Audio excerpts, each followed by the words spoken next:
पण एक गोष्ट नक्की की आमच्या दोघांमध्ये जो काही अंतरपाठ होता तो आनाजी पंतांनी दूर केला.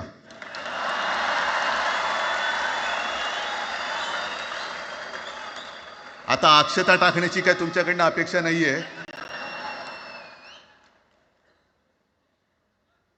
एकत्र आलोय एकत्र राहण्यासाठी.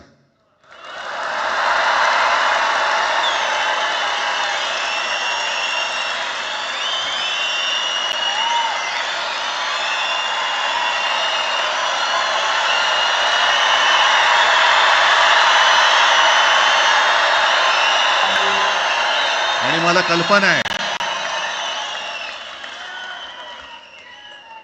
आज मला कल्पना आहे की अनेक बुवा महाराज हे बिझी आहेत. कोण लिंब कापतंय, कोण टाचण्या मारतंय, कोण गावी जाऊन अंगारे दुपारे करत असेल, रेडे कापत असतील. त्या सगळ्यांना सांगतो, या सगळ्या भोंदूपणा विरुद्ध माझ्या आजोबांनी लढा दिला होता आणि त्यांचे आम्ही वारसदार म्हणून तुमच्यासमोर उभे ठाकलेलो आहोत.